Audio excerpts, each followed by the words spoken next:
Go ahead, Mr. Witness.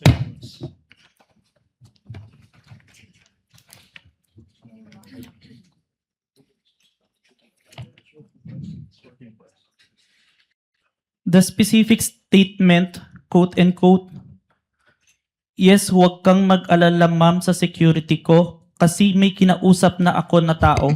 Sinabi ko sa kanya, kapag pinatay ako, patayin mo si BBM, si Lisa Araneta at si Martin Romualdez. No joke, no joke. Nagbilin na ako ma'am. Pag namatay ako, sabi ko, huwag kang tumigil hanggat di mo sila mapatay. Hanggat di mo sila mapatay sila." And then he said yes. Please proceed, counsel. Thank you.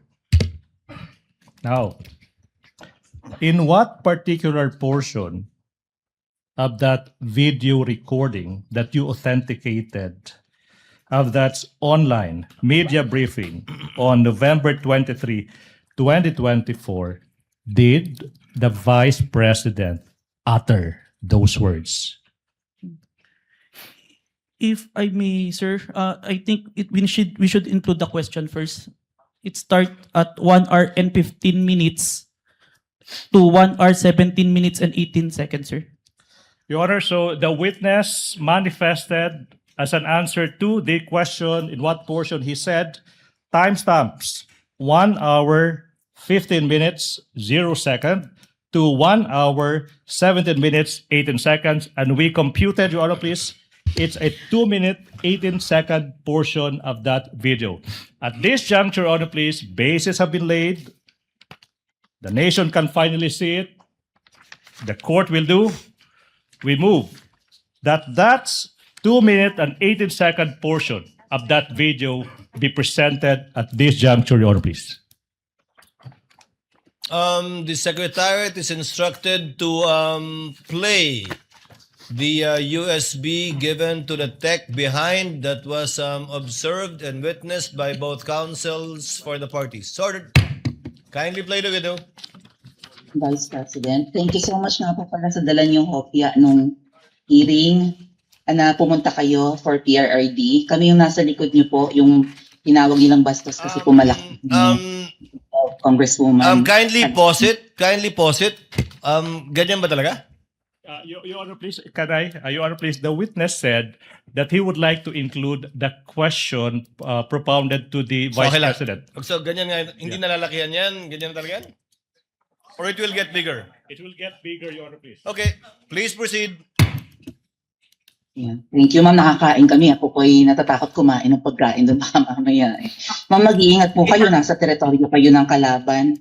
Okay lang Nag-aalala po, ma'am, kasi sila naman ako eh. Sila talaga yung bastos eh. You reap what you sow. Yeah. Mag-iingat po kayo kasi sa dinami-rami po ng inyong mga pasabog ngayong gabi, it seems like marami po talaga kayong alam about them, no? Dahil sa pagkakasama niyo sa kanila during the campaign and during the 2022 elections. Baka po mamaya kasi totoo yung mga naririnig namin or yung, I don't know if it's true, na meron daw silang Operation Romanovs and baka bala kayong ubusin ang inyong pamilya dahil hadlang kayo sa kanilang mga balaki in the future. So mag-iingat po kayo. Kami po kasi kami ng EDSA Friday Group, kami yung bumababa every Friday dyan sa EDSA because we believe yan yung tamang venue sa dinami-rami na ng problema natin. Ang kaya lang naman po namin gawin ay manawagan na bumaba na yan. Eh ano po kaya ang remedy naman ninyong mga nasa posisyon or ng mga kayang labanan itong napakarami na pong ginagawang korupsyon at krimen laban sa taong bayan? Ano po ang pwede nyo maging remedy para matapos na ito? Lalo't nagsisigaw na po ang taong bayan na mag-people power na. Yes. Huwag kang mag-alala, ma'am, sa security ko. Kasi may kinausap na ako na tao. Sinabi ko sa kanya, kapag pinatay ako, patayin mo si BBM, si Lisa Araneta, at si Martin Romualdez. No joke. No joke. Nagbilin na ako, ma'am. Pag namatay ako, sabi ko, huwag ka tumigil hanggang hindi mo mapatay sila. And then he said yes.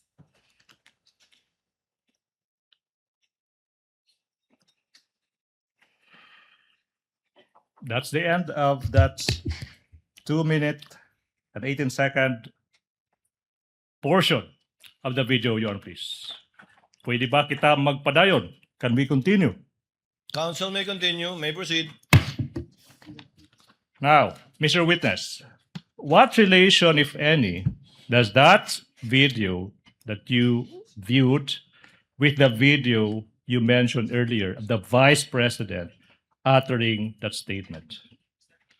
It is the portion of the video that I authenticated, sir.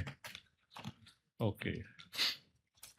Let's continue. What happened next, Mr. Witness, kung meron man, after mong ma-authenticate yung subject video na yan? Our team conducted an open source investigation to identify previous statement of the Vice President that had similarities to the November 23, 2024 video, sir. Okay. Now, sinabi mo that your team conducted yung tinatawag mong open source investigation for any prior statements made by the Vice President against President Marcos Jr. and his family members. Yung tanong nga, ba't kailangan pa mag-conduct ng open source investigation for any prior statements na ginawa, kung meron man, ng Vice President against laban kay President Marcos Jr. at saka yung pamilya niya? As part of our standard procedure, sir, kailangan namin makita yung full context kung bakit ito nagsimula.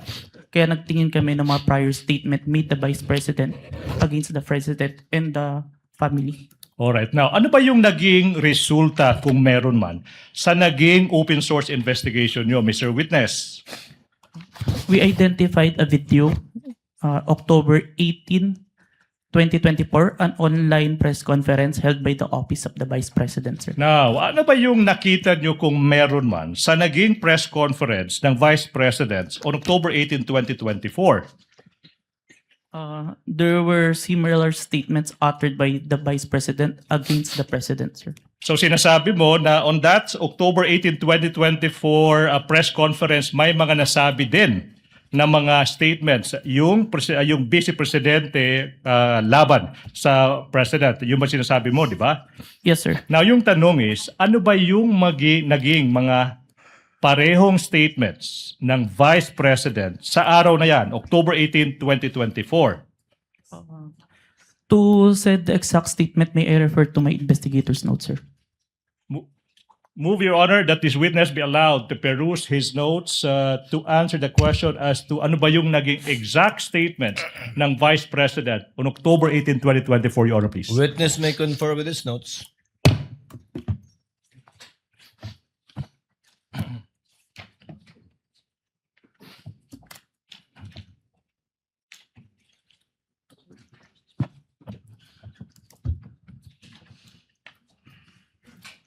Quote and quote.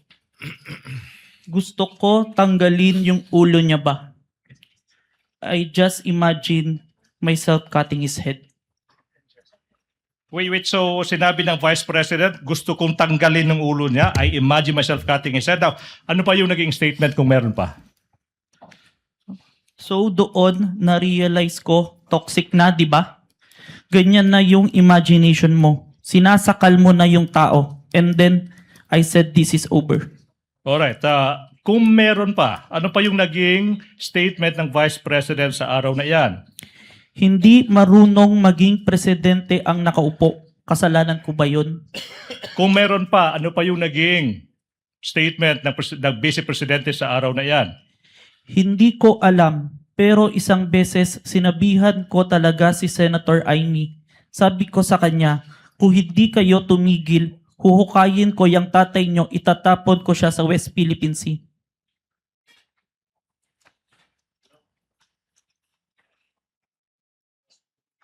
Your Honor, please.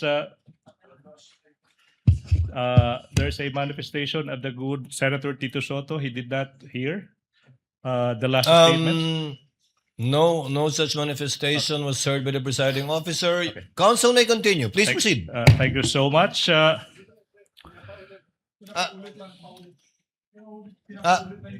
Kindly stated for the record, Senator Judge Soto, apologies from the presiding Thank you. officer. I did not get the exact words that were uttered during the last statement. Will the witness kindly repeat his answer to the last question propounded by counsel for the prosecutors? Yes, Your Honor. Hindi ko alam. Pero isang beses, sinabihan ko talaga si Senator Amy. Sabi ko sa kanya, kung hindi kayo tumigil, huhukayin ko yung tatay nyo, itatapon ko siya sa West Philippine Sea.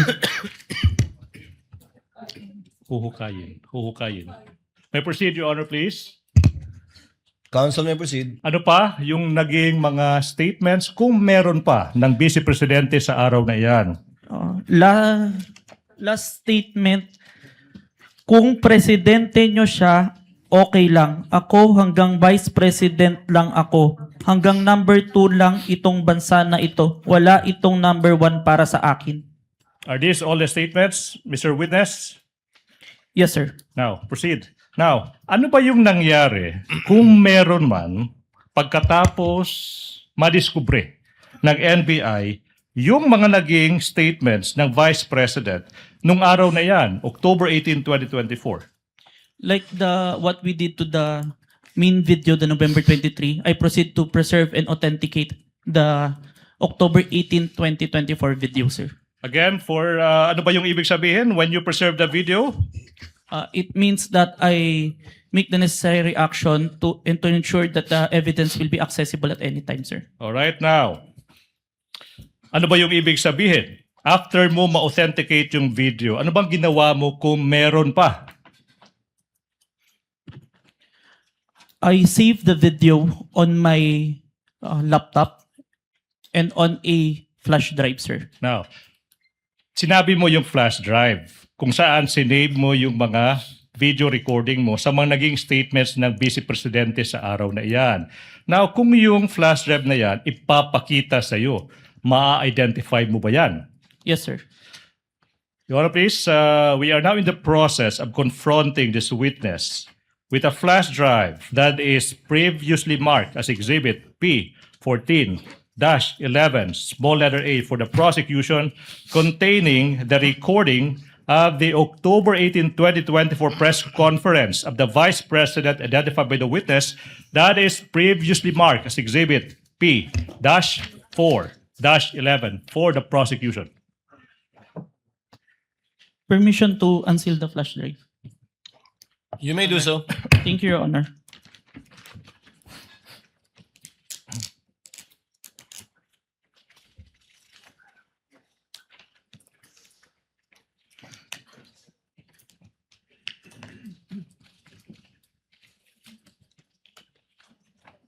Manifestation, Your Honor, that the witness is in the process of checking the flash drive.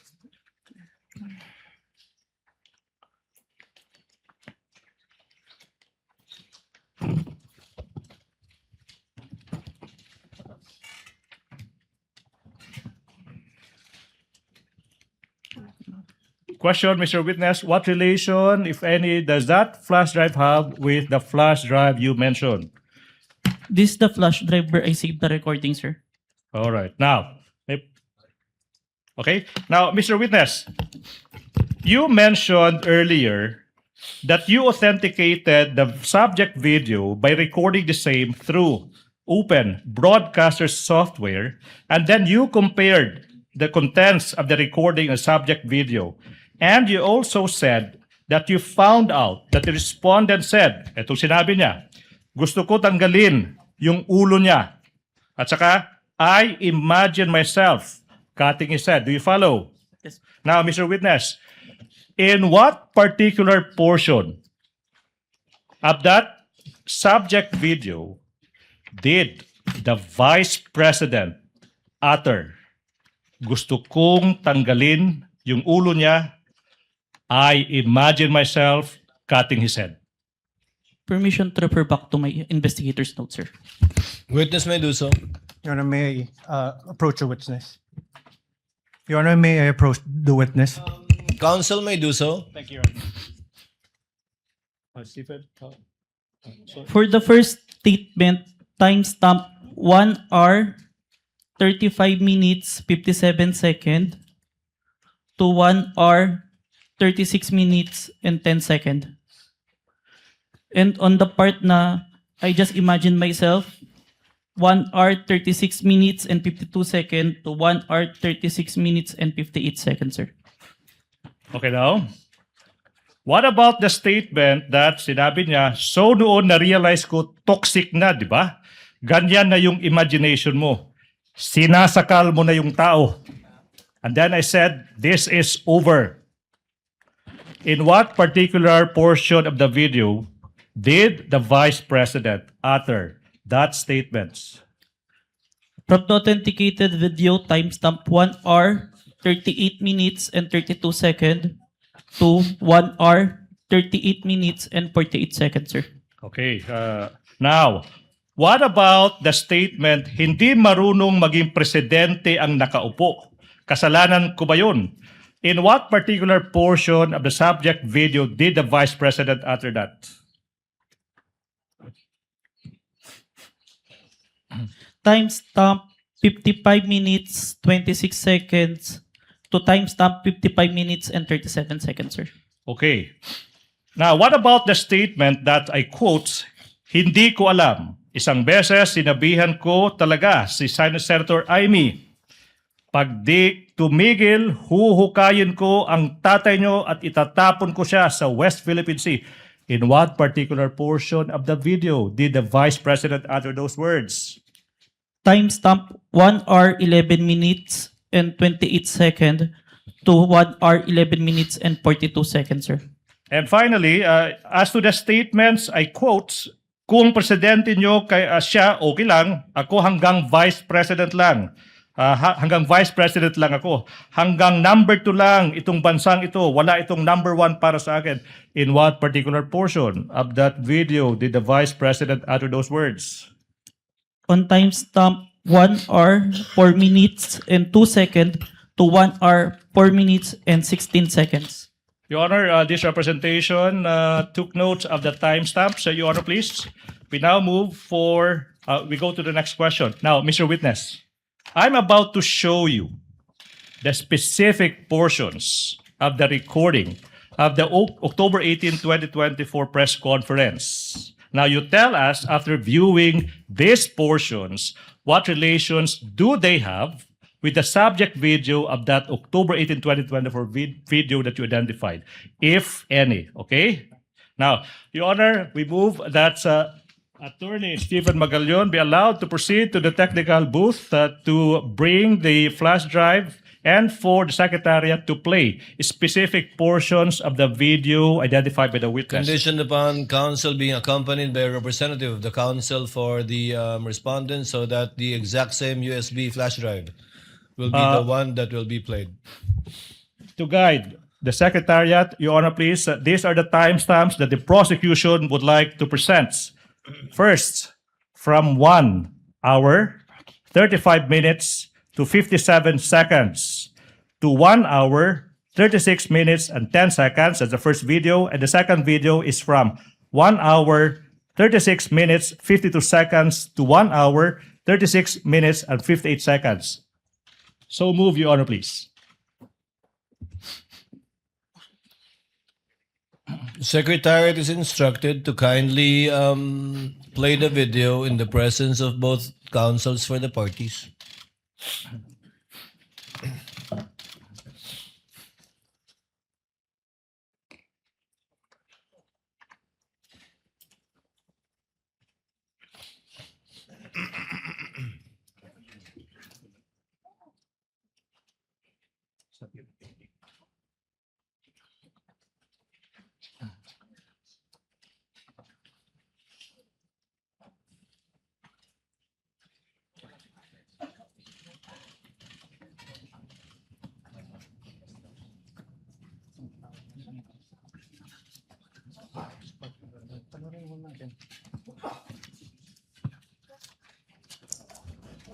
Gusto ko tanggalin yung ulo niya ba?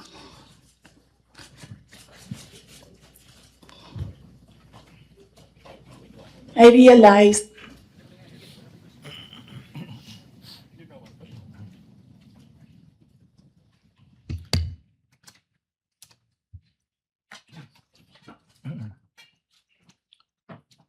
And the second video, please. Timestamps 1 hour 36 seconds to 36 minutes to 52 seconds to 1 hour 36 minutes and 58 seconds, please.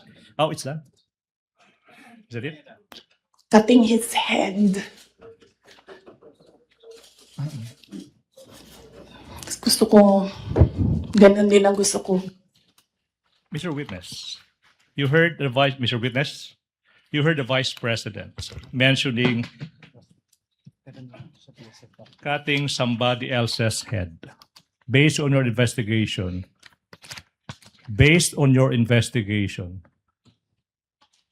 kaninong ulo ba yung nire-refer ng Vice President na gusto niyang tanggalin? The President, sir. Ulo ng Presidente. Yes, sir. Mr. President, you also mentioned timestamps 1 hour 38 minutes to 32 seconds and 1 hour 38 minutes to 48 seconds. May we have that specific portion be played?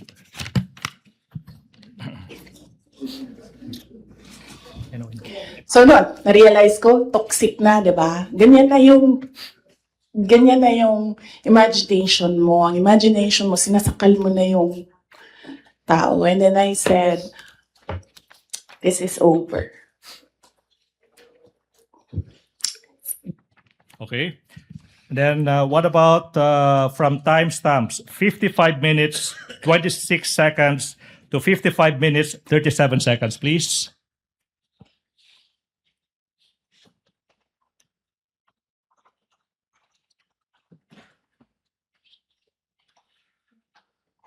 To elaborate po. Hindi marunong maging presidente ang nakaupo. Kasalanan ko ba yun? Hindi. Ba't sinasabi ng mga tao, kasalanan mo kasi hindi ka tumakbo, ikaw sana yung presidente, hindi siya. But then I said, maaga ako nagsabi na hindi ako tatakbo for president. May madaming mga. Okay. Now, what about from timestamps 1 hour 11 seconds? 1 hour 11 minutes 28 seconds to 1 hour 11 minutes 42 seconds.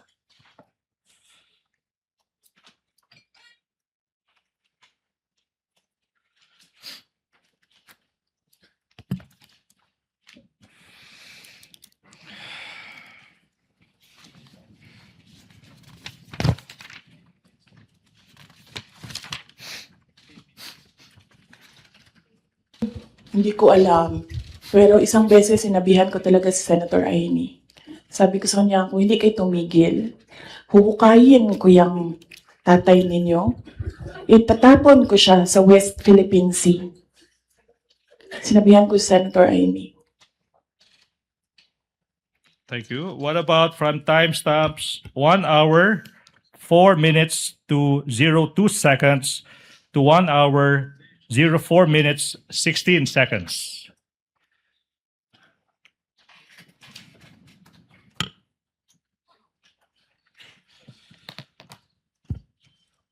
Ay hindi. Hindi ko na gusto. Kung presidente nyo siya, okay lang. Ako, hanggang vice president lang ako. Hanggang number 2 lang itong bansa na ito. Wala itong number 1 para sa akin. Yeah. Okay. May proceed, Your Honor. Mr. Witness, what relation, if any, do these portions of that specific video have with the video you authenticated as to the press conference of the Vice President on October 18, 2023? Those video presented were portions of the video that I recorded and authenticated, sir.